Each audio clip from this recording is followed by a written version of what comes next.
India is moving towards its commitment to lead the global action against climate crisis. And this year's budget defines India's firm stance on green growth with a special focus on net zero and sustainable development.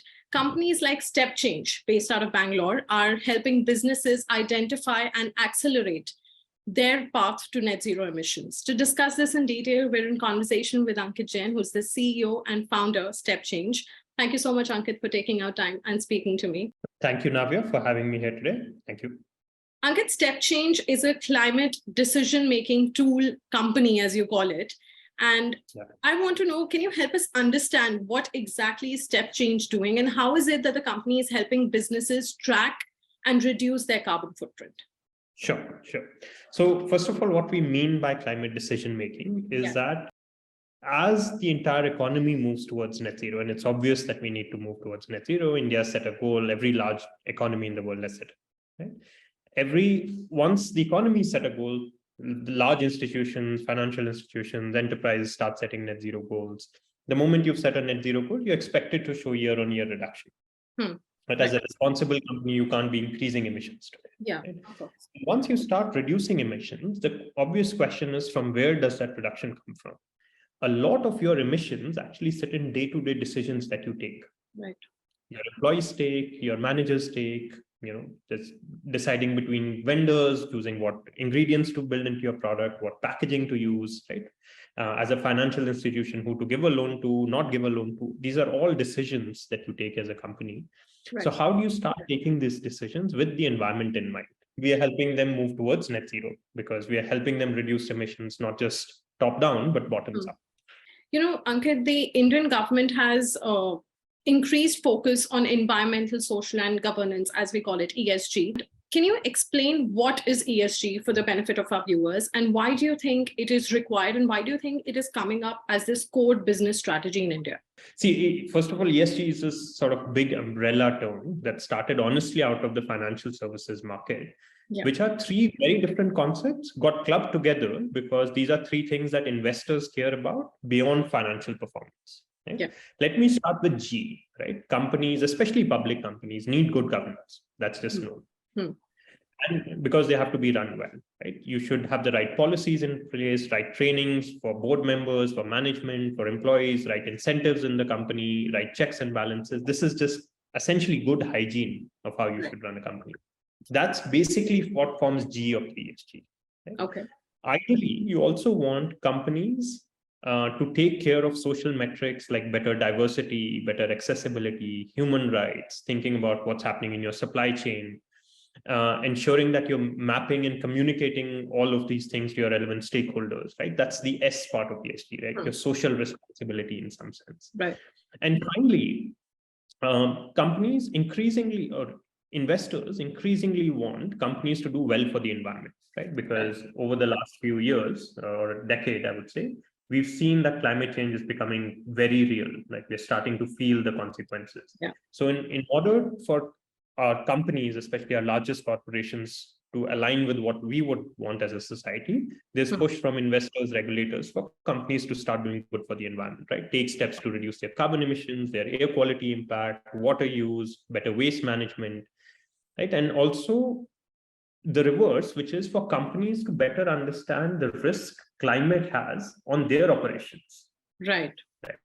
How will their operations need to adapt to the changing climate? So these are three different concepts, but get clubbed together as ESG, and each of them have a slightly different impact on companies' strategy. You can think about ESG almost like a report card, right? Which helps you where you are on these very different things. But sustainability, which is the term I prefer a little bit more than ESG, to be honest, it's the process rather than the outcome, right? So to be a sustainable company, you need to make it part of your core culture. So sustainability essentially helps you do better on your ESG metrics. There's this term carbon accounting that is doing the rounds a lot, and people don't really understand what that means. Can you explain what carbon accounting means, and what is it that companies should keep in mind while they're focusing on carbon accounting? So what carbon accounting essentially means is very simply, it's a way of measuring your environmental impact as on climate specifically. So this doesn't include water, waste, etc. Right.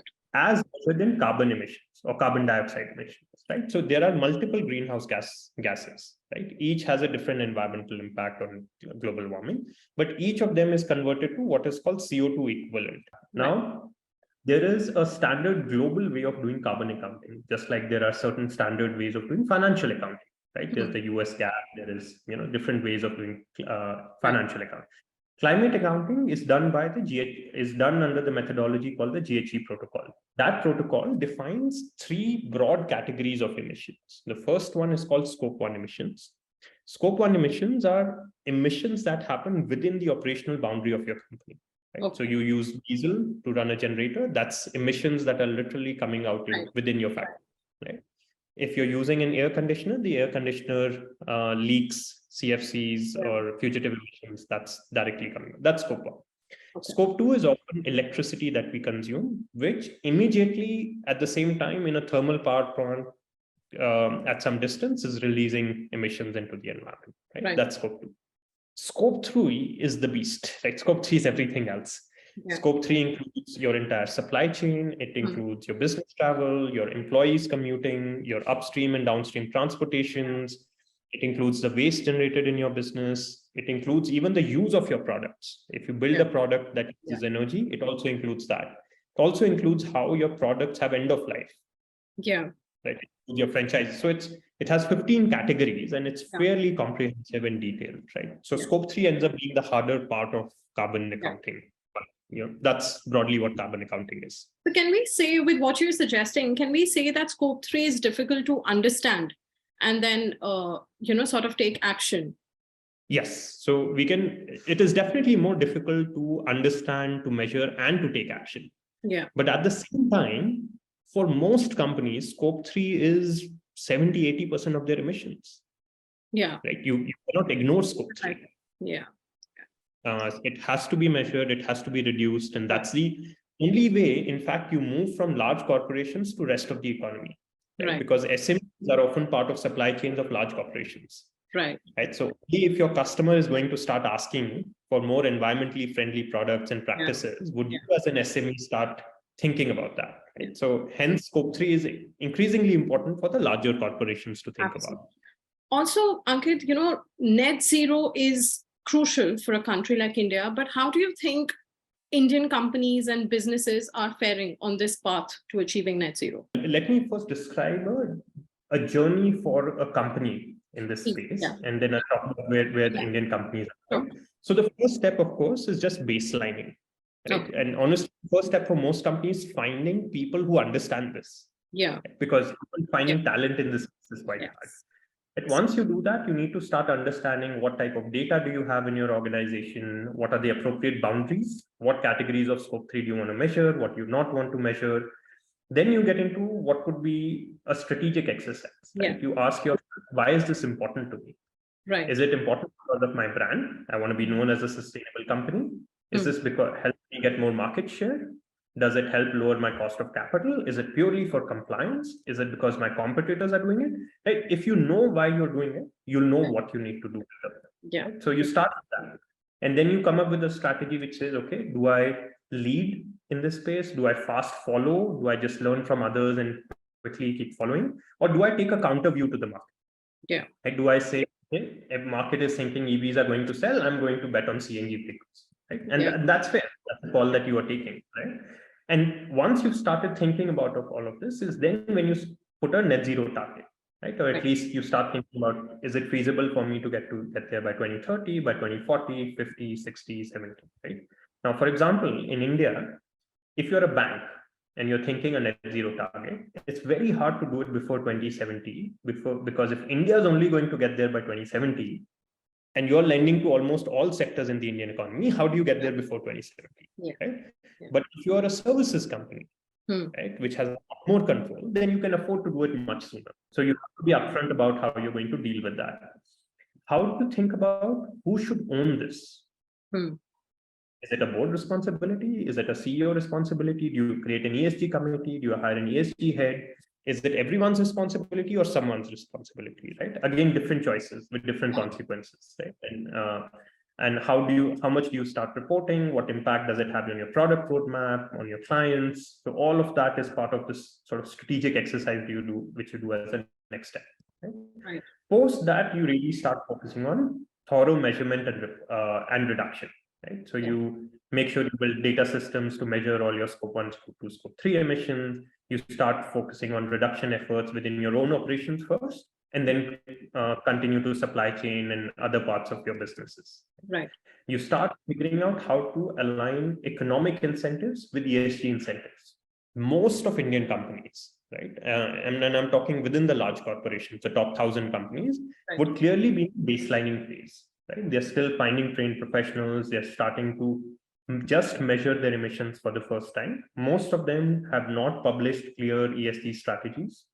There is a set of companies between, I would say, 100 to 200, which have already been doing this type of reporting for other reasons, which are broadly in the second and third phase, right? They have clear strategy in place already and are now focusing on driving reduction. I also want to understand, what is your idea of a green economy, and how do you think it is going to benefit young entrepreneurs and companies in a country like India? A green economy is an economy that's a lot more in harmony with the environment than the, what economies we have today, right? Essentially meaning it leaves a very low footprint on the environment, right? All the activities that happen. It means developing technologies that have a low ecological footprint. And to me, this is not just carbon, but also air quality, water, waste, use of resources. How do you think about your biological biodiversity? Right? And starting to change behavior and habits, right? A lot of us as individuals, as corporations, as employees of those corporations, will have to change the way we do things. Like, does everyone need to come to office? Even after COVID has shown us that it's perfectly okay to work from home. Right? That has a significant impact on our footprint. Right? Do we need to fly to every meeting with customers, or can we start doing most of them over Zoom? Right? These are the type of behavior changes we'll have to also start thinking about, right?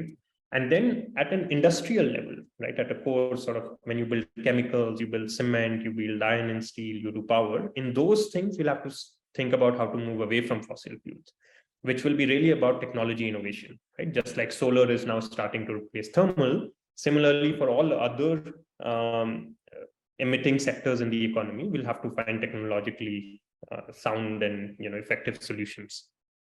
On one hand, we're talking about harmony with the environment, which is true, but also on the other hand, can we understand what are the economic opportunities if a company or a business is moving towards a greener economy? Yes, absolutely. Now, but just to start with an example, right? Look at the value creation that has happened in the electric vehicle space. Yes. Right. Tesla today is one of the most valuable companies. Its founder is one of the richest people, right? And this is less than 5% of cars sold globally are electric vehicles, right? That's the nature of disruption that we're talking about, right? Because there's, of course, value reduction for companies that are not doing electric vehicles. And that's going to happen in almost every sector of the economy, right? Every sector in the economy today has significant emissions in it. A lot of construction has high emissions. Things like cement manufacturing, iron and steel manufacturing, fertilizer manufacturing, textile manufacturing, all of these will have to go through fundamental disruption and figure out how to make products with near zero impact on the environment. I think the entire economy will get retooled to become net zero, and each of those sectors will see this type of a disruption. Ankit, we say that this decade in particular is the decade of climate action, and there are a lot of young entrepreneurs and startups doing their bit to fight climate crisis. Do you have a piece of advice for them? I think, my advice would generally be, take an area that you really understand well. Okay. Right? Could be someone today working in the construction space. Okay. Figure out how to take the construction industry towards net zero. Right? Instead of trying to come up with completely novel solutions in different parts of the industry that you don't understand, your best bet of being successful is to take something you deeply understand and find ways of doing business in a way that has a very low environmental impact, very low carbon emissions. Right? So, that would be my simple advice to most folks who are looking to make a dent in this space. That sounds interesting. I'd again like to thank you so much, Ankit, for taking out time and speaking to me. Thank you. Thank you.